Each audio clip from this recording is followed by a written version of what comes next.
बिस्मिल्लाहिर्रहमानिर्रहीम। मेरा नाम है डॉक्टर जुनैर।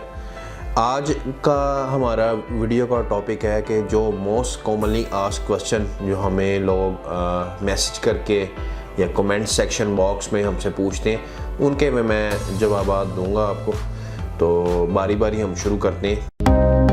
अगर आपने अभी तक हमारे चैनल को सब्सक्राइब नहीं किया तो फ़ौरन सब्सक्राइब के बटन पर क्लिक कीजिए और साथ ही घंटी के बटन को दबाना मत भूलिए ताकि आपको हमारी आने वाली वीडियोस बर वक्त मिल सके। शुक्रिया।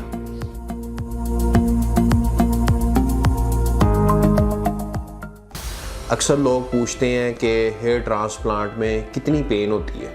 तो इसमें ज़्यादा पेन नहीं होती। इसमें दो तरह की हम नर्व्स को ब्लॉक करते हैं। एक होती हैं ऑप्थेल्मिक, ये यहाँ से गुजरती हैं। जब हमने फ्रंट पे बाल लगाने होते हैं तो हम इन नर्व्स को ब्लॉक करते हैं। तो इंसुलिन सिरिंज से करते हैं। जितनी एक वैक्सीनेशन करवाने के दौरान दर्द होती है उतनी ही दर्द होती है। तो इन दो नर्व्स को ब्लॉक कर दिया तो ये आपका फ्रंट पे आपका सर सुन्न हो जाएगा। जब बाल निकालने के लिए करते हैं तो हम ऑसिपिटल नर्व्स पीछे दो होती हैं, ग्रेटर और लेसर, इनको हम सुन्न करते हैं, एनेस्थीसिया देते हैं इंसुलिन सिरिंज के साथ। तो ये आपकी जब ग्राफ्ट निकाल लें तो ये हो जाता है। ज़्यादा पेन नहीं होती। अक्सर लोग बहुत पैनिक हो जाते हैं, इस वजह से हेयर ट्रांसप्लांट ही छोड़ के चले जाते हैं कि पेन पता नहीं कितनी होगी। तो ज़्यादा पेन इसमें नहीं होती। दूसरा कॉमनली क्वेश्चन लोग जो पूछते हैं कि हम सिगरेट पी सकते हैं हेयर ट्रांसप्लांट के बाद, या हेयर ट्रांसप्लांट से पहले हमने कितनी देर पहले सिगरेट छोड़ना होता है। तो 2 हफ्ते पहले आप हेयर ट्रांसप्लांट से पहले आप स्मोकिंग छोड़ दें। स्मोकिंग का क्या इफेक्ट आता है हेयर ट्रांसप्लांट पे जब करते हैं, तो आपका जो खून होता है ना वो थोड़ा पतला हो जाता है, ऊजिंग ज़्यादा होती है, यानी ब्लीडिंग आपकी ज़्यादा होती है, नंबर ऑफ़ ग्राफ्ट्स भी कम निकलते हैं। यानी जो स्मोकर्स होते हैं उनकी ब्लीडिंग ज़्यादा होती है, नंबर ऑफ़ ग्राफ्ट्स भी कम निकलते हैं। और जो स्मोकिंग हेयर ट्रांसप्लांट कराने के बाद भी करते रहते हैं उनका रिज़ल्ट भी मुतासर होता है। तो स्मोकिंग का इफेक्ट हेयर ट्रांसप्लांट पे है।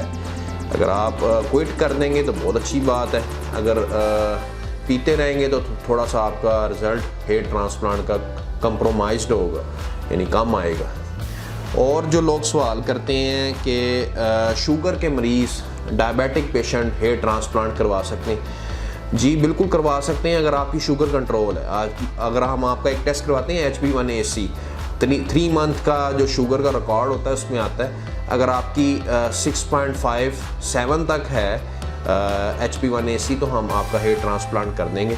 अदरवाइज रिस्क होता है कॉम्प्लिकेशंस का, इन्फेक्शंस का। जैसे मशहूर एक्टर है साजिद हसन, अब वो डायबिटिक था। अब पेशेंट तो नहीं ना बताता कि मैं डायबिटिक था, इस वजह से मैंने शुगर अपनी कंट्रोल नहीं की, मैं चेन स्मोकर था, तो इस वजह से मुझे इन्फेक्शन होगी। उसने तो डायरेक्ट डॉक्टर को ही ब्लेम कर देना होता है कि डॉक्टर की वजह से मुझे इन्फेक्शन हुई। इस वजह से जो शुगर के मरीज़ होते हैं या चेन स्मोकर होते हैं उनमें कॉम्प्लिकेशन का चांस ज़्यादा होता है और हम रिस्क भी कम लेते हैं, उनसे कंसेंट साइन करवाते हैं। और HB1AC 7 तक हो तो फिर करते हैं, अगर 8 हो, 9 हो, 10 हो तो फिर हम उनको कहते हैं कि आप अपनी अभी शुगर कंट्रोल करें, अभी हम आपका नहीं कर सकते।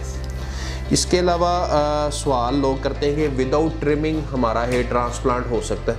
जी बिल्कुल हो सकता है आपका विदाउट ट्रिमिंग, अगर आपने सिर्फ हेयर लाइन इम्प्रूव्ड करवानी है।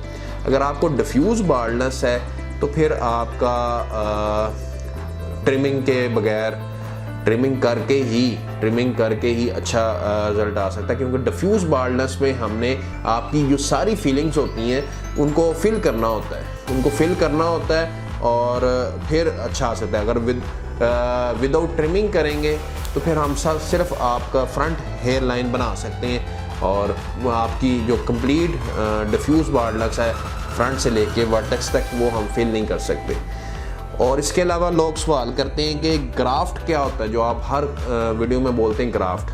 ग्राफ्ट होता है एक स्किन का टुकड़ा होता है, उसमें एक हेयर फॉलिकल हो सकता है, हेयर एक रूट्स हो सकती है, 2 हेयर रूट्स हो सकती हैं, यानी 2 हेयर फॉलिकल्स हो सकते हैं, 3 हो सकती हैं। तो ग्राफ्ट एक स्किन का टुकड़ा है जो हम आपको अक्सर दिखाते हैं हेयर ट्रांसप्लांट में, एक उभरा हुआ सा आपको लग रहा होता है, वो होता है ग्राफ्ट, उसको बोलते हैं ग्राफ्ट। ग्राफ्ट में हेयर फॉलिकल होता है, उसमें स्किन होती है, साथ सेबेशियस ग्लैंड होता है। जब स्पेशियस ग्लैंड समेत आप ग्राफ्ट निकालते हैं तो उसके 100% चांस होते हैं कि वो ग्रो करेगा।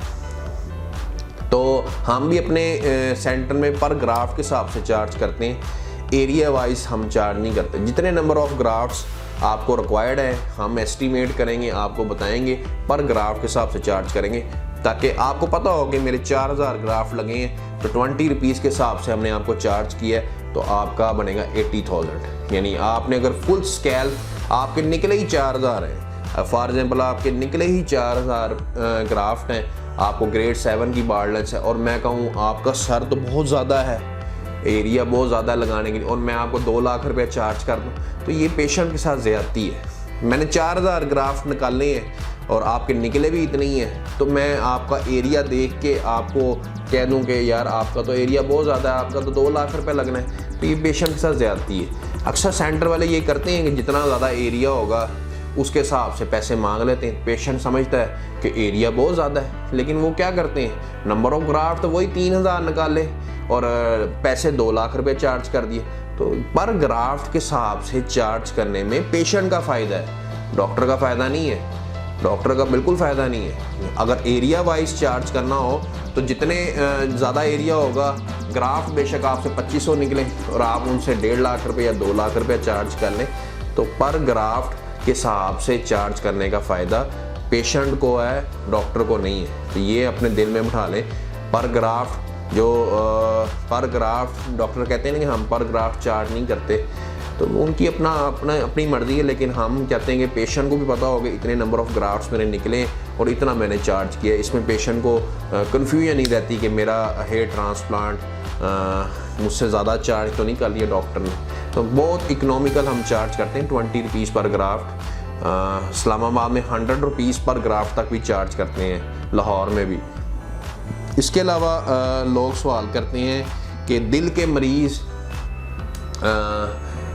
मरीज़ हेयर ट्रांसप्लांट करवा सकते हैं। जी करवा सकते हैं अगर आपका PT APT नॉर्मल आता है, यानी आपका खून पतला नहीं है ज़्यादा, क्योंकि दिल के मरीज़ अक्सर खून पतला करने वाली दवाइयाँ खाते हैं, उनका खून पतला हो जाता है, तो उनमें ब्लीडिंग का ऊजिंग का चांस ज़्यादा होता है। अगर उनका PT APT नॉर्मल आता है तो 15 से 20 दिन पहले आपने वो दिल की दवाइयाँ छोड़नी होती हैं। आपका PT APT नॉर्मल आता है तो फिर आपका हेयर ट्रांसप्लांट हो सकता है, अदरवाइज़ मुश्किल हो जाता है। जब ऊजिंग ज़्यादा हो, ब्लीडिंग ज़्यादा हो, तो नंबर ऑफ़ ग्राफ्ट्स कम निकलते हैं। इसके अलावा आपको किसी किस्म का हेयर ट्रांसप्लांट के मतलब कोई क्वेश्चन हो, आप मुझे व्हाट्सअप कर सकते हैं, कमेंट बॉक्स में पूछ सकते हैं, आपके हर सवाल का मैं जवाब दूंगा। अल्लाह हाफिज़।